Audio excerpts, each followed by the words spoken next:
Ụmụlụ nze m ọzọ kene m unu, kene ndị ọma, Igbo ndị ọma kene m unu, kene m unu na-asịkwa na ọ ya dịrị unu na mma. Biko na unu fụ na unu m gbadara agbada na o nwere eziokwu a chọrọ ikwu like this, were nwayọọ kwuo ya ka o wee baa onye ọbụla arụ.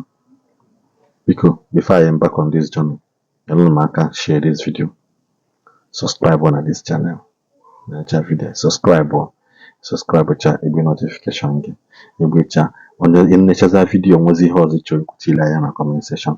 Bụla mbụrụgodo ụzọ like ya this video, ọ na-enyere anyị aka anyị na-enweta more reaction and more suggestion to this video. Biko nke kazi mkpa bụ na ụzọ ji ebe n'ụbọchị nke taata bụ ozi ya bụ ọgwụ ihe bụ eziokwu kwụ ọtọ. Eziokwu kwụ ọtọ, ọ dị ekpuchi afọ ime aka. Ọtago video anụnwa bụ video ekpuchi afọ ime aka. I don't know mmadụ kwuo eziokwu like that. I always like to comment the truth and nothing but the truth. Video anụnwa bụ video ya bụ eziokwu dị ya. Ya bụ, this is the end of the whole drama niile a na-eme online. This is the end of this whole drama. Mụ na-eche at the end of this video, onye afọ confession. One guy je meet ya Akwa Okuko, ihe nye na Akwa Okuko je. In a very confession. I'm going to teach some of them at this channel. You have to just scroll down. Look at video say, is this the end of Akwa Okuko? I made that video. I made it because boys in Igbo, we never once on that until somebody after say bam. No how much Akwa Okuko born a phone, I confirm on now. I made video go see. I'm come but for now. And then major and then I'll nickel and then come and then Akwa Kali. But this video that will summarize the whole thing. Good morning, good afternoon, good night, depending on your time zone. If I go a good day, I go near you. Oglayana share the number now to Jehovah about you. The CEO one got Attire Motors. Listen, even they made this little video is just to let it be a witness and let it be a warning to people that continue hardened their hearts. Remember, I always say this every minute, every hour, every second, that the answer, the only answer and the only solution is to fear God in all ramification. I always say this, and I don't want to sound religion because I'm not preaching, but I'm trying to make some points. The man that has lived on this planet Earth, he has everything. Women, money, fame. He said, now hear the conclusion of the whole matter. Fear God and keep his commandments, for this is the whole duty of a man. You go to all this make money syndrome at all costs. You came in this nasty world empty. The day you will go empty. Think about this. Think about this.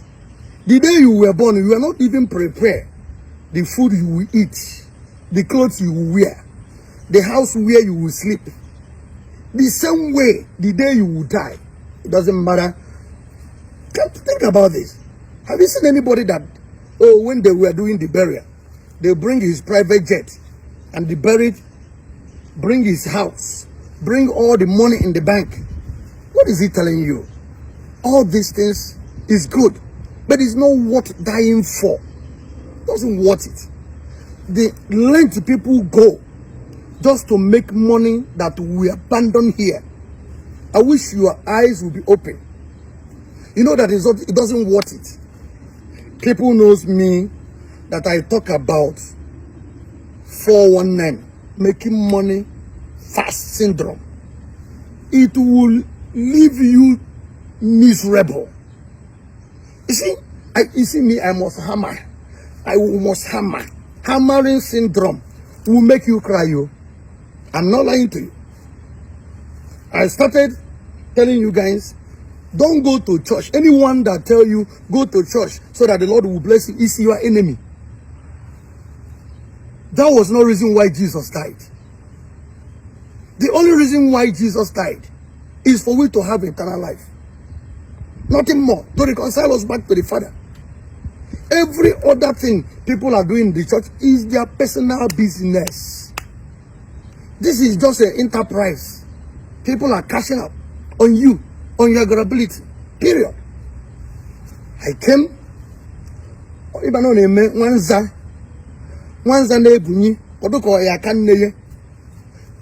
When your eyes was open, that what I was telling you guys, that is nothing but the truth. That you only go to church to harmonize your relationship with God, not for God to bless you. All those things is here. The more you look, less you see. Didn't I say that? Some people say, oh, you preach Jesus, but you are fighting. I'm not fighting pastors or fighting any man of God. I am telling you nothing but the truth. Remember, I always said it. No matter how you say the truth, and this people love it, check it very well. It's not truth anymore, because truth beat us. On a new calcolo queen doing ezioku on a babanante on a safo ezioku, right? Thank you. Then Obido, that is small boys. Giddy okite. Melum awele, melum kankene nai, melum this, melum that. I can also telling you, Nanka Wisina, or Kuma was in a flying pan. Yeah, easy flumble, Nkedu to fair. Roma was in at the worst. Now, all these things, the more you look, the less you see. Onye na emeligo miracle service na egwu wayo. Onye na emeligo kite na egwu wayo. Onye na emeligo awele. How I wish you would know. Onye na asalago ocho. Okay, nya sanu ocho ahụ. Ka ego dali ya. Nya me na awele ahụ. Ka ego biabazie. Ka these people just charge you too much to do that. Come on, open your eyes. I started saying it. No kite. Awele. It does have one night. No matter how they, they want to all the same it all. Some people emboss me, or that face your business. Or that what is your business? Anything you hear or say is gospel. And the gospel is truth. I'm not talking about the abracadabra in Africa. I'm talking about the honest. Are you hearing me? Even you made this video, nobody argues with the results. Okay, now, but before then, I want you to pay attention. I'm not here joining any issue with any man. I'm not here fighting anybody. I'm not here castigating anybody. All I am trying to show you right now is nothing but the truth. Ezioku na atalo, ezioku na asafo, ezioku na nyosa.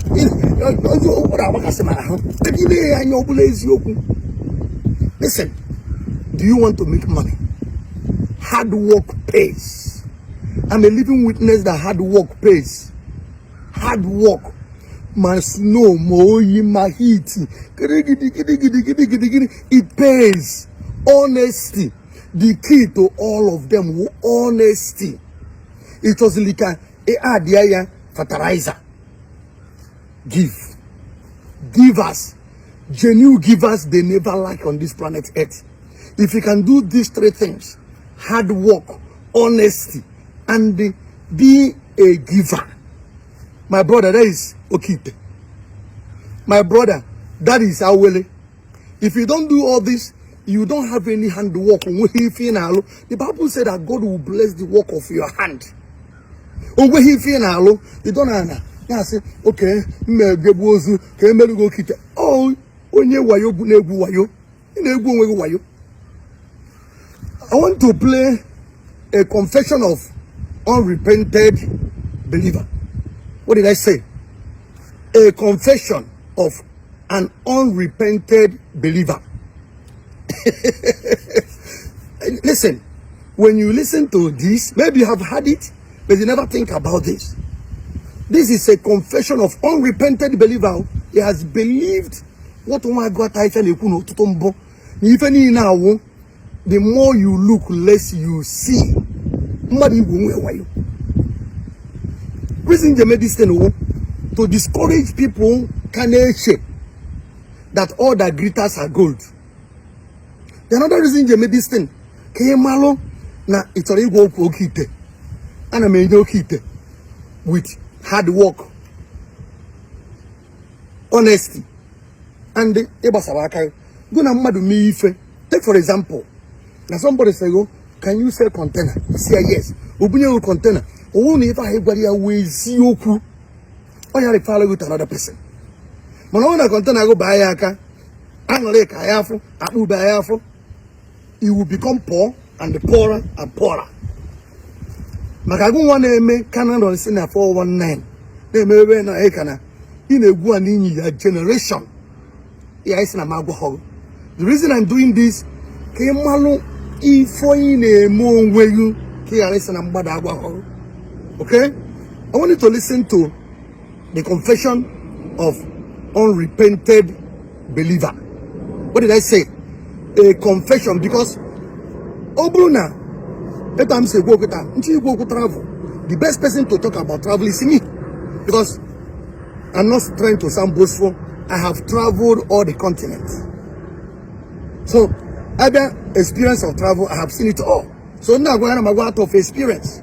So I want you to listen to the voice of unrepented believer that have tested it all.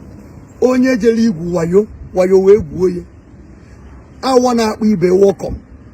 Porto na azu the black. They are all the same. Malo na omenala weziokwu. Omenala ha kwudo n'ife ọjọọ. Dibia owu na melu gị ife ya emegide mmadụ. Ọ bụ onye 419. Hello. Dibia owu na melu gị ife ga emegide mmadụ. Ọ bụ onye 419. Ndị gboo na-eme omenala na-eti ọfọ n'ala. Orikwe nke mmadụ. Ọ napụkwa mmadụ ife dị ike. O werukwa nke mmadụ.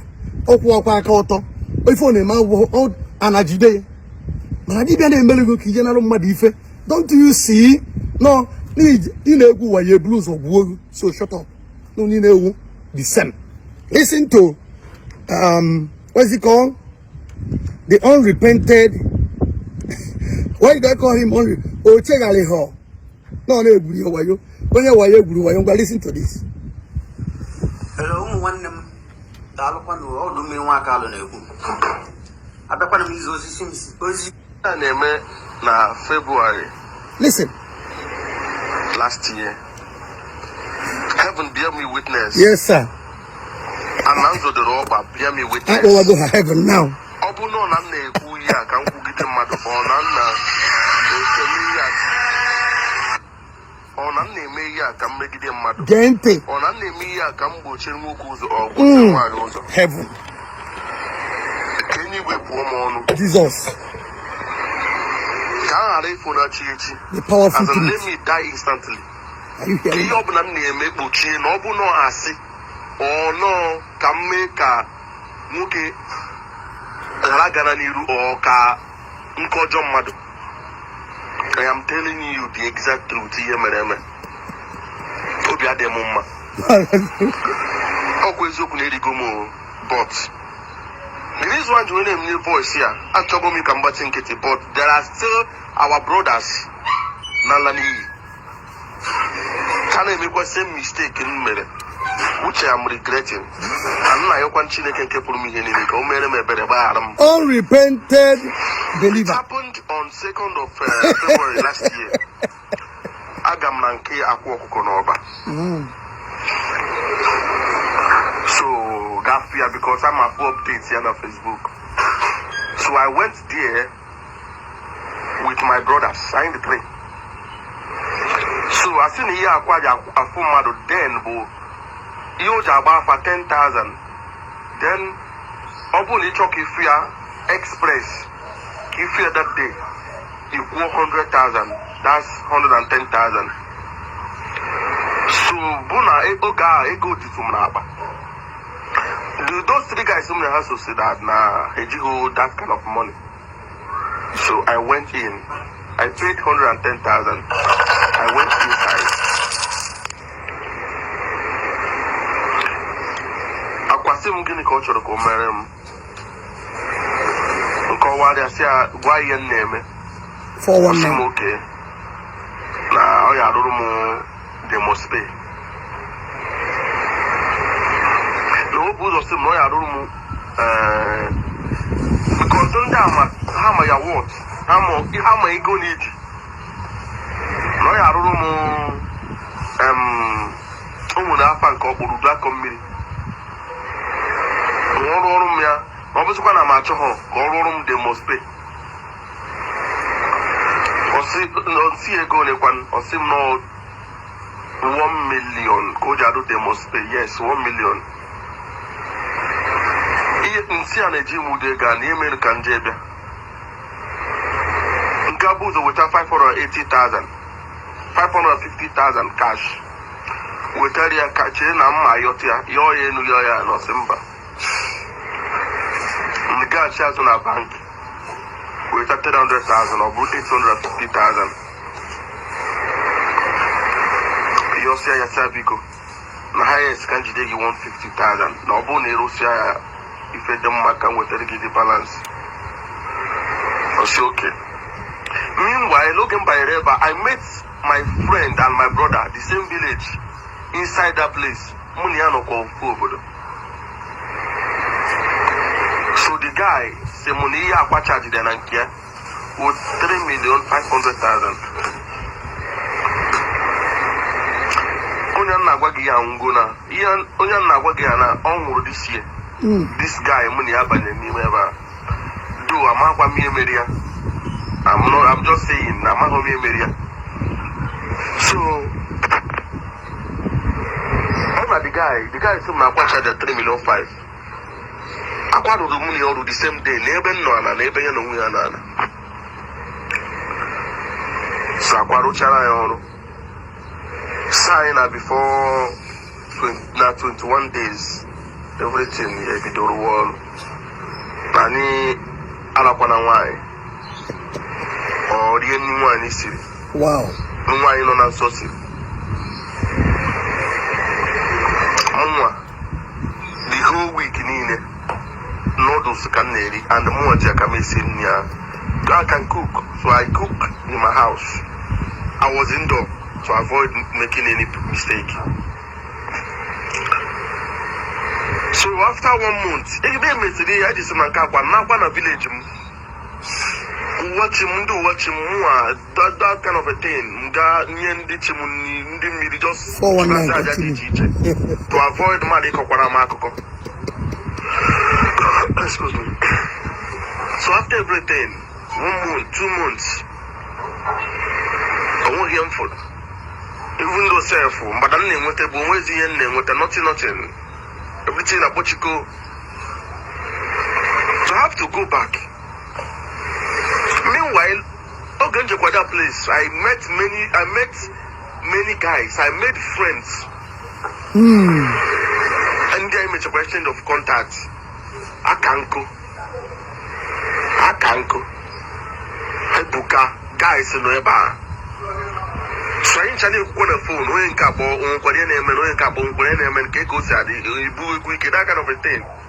Or we can look for a car and ask a guy and as his soldiers about everything, but no work with him and no work with him. So I need Chazi back on the phone. We created a group on WhatsApp. Excuse me. We created a group on WhatsApp. I ain't check one a date. Mbosayaga be here. Did I get that place? Another group on a Lagos State, Igakwala. Ndiga complain. Many people. I can't go. Chineke Mapa, Adama Koja Mada, Adumu, Ekuka can make it mad or can make a Yamadu name. I'm just telling you the actual part here, madam. So we went there, and here I got one after the other. You know, she was a big complaint. I paid another 10,000. I went inside. One-on-one. Now, guy is sitting outside in the way. Now, people are complaining. No one can name a gaga. The young man, I see, na Sim Kembo Sado or Anguia.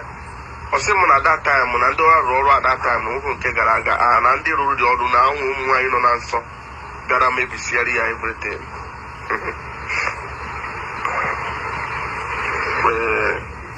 So, Uche, Simon, I'm with another 250,000. Keji we dozie Oga Kamarana. Osimuna, Nando, non ditchim. Nandichim ne we when a mebu ebune, Jana Kebu ebune. Why not Memesimi and our village? Does win with 3 dozy as a just set it doesn't work, man. Problems. I'm with 250,000. The same that my friend, that brother signal Nguna, also with 300,000. The guy gave them 300,000. Many people do which is a Kodego with a Kodego, but still go travel nation. Still, the neighbor can neighbor. Yeah, no, quite no, quite that place. I'm a many people, maintain a bit. That's no day he's in a beer. None guys, no, don't ever gonna be taken on naturally here. Only cause us no one you can know talking. Send the 3,500,000. Ogaru and Kapa, all the child in our walk. One young casino did again, or born and Kapa. Oh, hello, guys. Let's say this in the Maduka, Kabiana, Nada near Suguna Yard. Naturally, we yourself, no day is Ura, Nayadia. Niona Yokita post a good picture with Akwa Okuko. Okuko, one young car, no way back on, no Buri quickly. Many people in the Bishari, need the properties. I know the wine you are poor whining. Still, I make nothing. What's up with easy? I can't eat in the mud. All give me a corner, all give me a corner. All you get on a make up one with your name. Ain't when a queer, they make queer car. Can they all match a car? Una gazina, no hen ever. Oh, which I quack on not. Una gazina, no hen ever. Thank you. No, the more you look, the less you see. Cake is a beer. God bear me with doesn't. I am regretting it because now get an eat go. Get an all just now. I'm eating because now I have realized my mistakes and I haven't asked for forgiveness from God.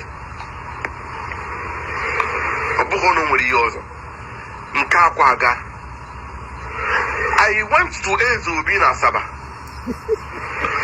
Last year, was it? I died last year, end of last year, beginning of this year. I can't actually remember, but they received it with warrior. First 300,000 warrior, they received the Cardinal phone. Unrepented believer. I want the with a group on WhatsApp. We contacted one man named Ndi Dibia interview, Ogajik. See Ogajik, no one queen in Arrow. We up to 100. See, I become cables, I'm with the car, since in a more for my. Oh, Abuma, okay, or Rota. Or Sani, I can't get a case of Vinasama. We went there. We met Ezobi. Ezobi joking in the kitchen, medicinal Ganta. Ezobi charged me 300,000. See my client in Nji I'm getting your percentage. Okay. Njirujo kwa na mmenye your percentage. Now all the clients all boya matutarmo. Unrepented believer. I gave her 300,000. Oji we reward your subide yem na maho akamni ne bo wacha. Ne susu. After some the things we go about something go because I don't say you go to the bar muana maho ko kama mebo ye go to the bar mu ajire go go buro the arrows just 13 sigawa can a percentage since no chara my mutim but self I will on Facebook we na kucheche as in everything. One percentage old clients every month and no nọkwara n'enu ya na-enye ya nke nyekwara ya orukwe 100,000 nyegide ya si ọwara ka nna apụrụ ya ka ọ dị nkwụsị inye ya ihe mmadụ ekwu maka nke mmiri nwere jenubem ebe a but at least na ọ na-akọndem goro kit ama m ka onye nwa bụ patan nke ya but ndị mmadụ na-ekwukwa maka ya nwa ekwukwa ọfụma maka ya nwa ndị Igbo anyị na-ana n'iyi the only thing nwa ekwu maka patient, let's all be patient. Come on. Onwe karịkwa n'Chukwu. Jesus. Onwe karịrị Chukwu. Come on, sir. Onye ọbụla na-agba mbọ. Chineke ama nkwe ka ihere mee ya. Hallelujah. Ka ọ ghara bụ na ka anyị jiri nke anyị obere nke anyị ji gaa tinye ndị na-achọ na-akpa anyị. You have said it all. Because they are all scammers. You have said it all. Fake. Ntọbụ na-eji m ego spend go n'isi ndị adịghị is what as ọ na-eji m ya na paketa na hey but it's well. Chineke ka m na ya ka ọ gbaghara m because I have made a lot of mistakes. I have made a lot of moves mụ na-ekwesịghị ime. I have gone where I'm not even supposed to see talking of going. You get? So I'm the aim which will make ya, but I believe now your aim is for good, not for evil. I believe that you are doing this for the betterment of our dear Igbo youths. Ana m anọchi na necha vidio na ịghọtaghị ha anyị na-ekwu na anyị sị na vidio nwa bụ eziokwu kwụ ọtọ, ezigbote eziokwu kwụ ọtọ. Maka na o nwere uche ụzọ esi jebe Ọnịcha ọ dị nso, o nwere ekwugo m sị na chigidere gị na ya akpata ego at the age of 40, you cannot make it at the age of 25 or 30. Or from 30 bido forward the signs, the connections are there when you become matured. Ịtago na onwe age ya bụ ilu onye ego dị matured ka handle maka ego bụ ikuku. Ọ bịala gị n'ike mgbe anyị ma ihe iji eme, ọ fepụkwajela onye dị ya mkpa. Ego bụ ikuku, ịtago ọ na-efe okwusa onye okwusa onye a. Okwusa onye okwucha na Chukwu na-ekeghe onye ọbụla ka anyị dị ogbenye n'ụjọ si na ajụ ihe bịa jụ onye jikọtachi ya ihe kwesịrị ilu nwanne ya kwụ kechie ya gbem jidesie ike sị na mba I will not leave you. Mgbe jidesie ya kwechilo. Be a strong man. And the Bible says to take what is in a strong man's hands, you have to first of all bind that strong man. I remember a strong man ọbụla sị na ndị Igbo ha na-ama eziokwu. So see how na fele mgbe ka esi efe ego ka esi. You can't lecture people how to make money. You can't lecture people how to sustain money. After making that money, how will they now sustain it to pass it on to the next generation, and the next generation passes it to another generation? You don't know so battery being in. It's never possible. You know, just go and battle ego mgba ego bi n'isi a. Una foko ụmụazị today just because they didn't leave that legacy of mmadụ kpata ego ọ kụziere onye ọzọ ụzọ esi kpata ego onye nwa mee this is the policy GP Igbo ji bụrụ ihe Igbo bụ today. Man, all this I want to make money as all cost syndrome July n'Igbo anyị is beginning to get out of hand. When I say because I'm with ozi anụ n'ụbọchị nke tata, biko subscribe on this channel, be notification biko so line na nweta notification Bobble video afọ. Enwere ike ihe ọ bụla ịchọrọ ikwu tinye na comment section dị like ya this video ka enwee mgbe ọzọ.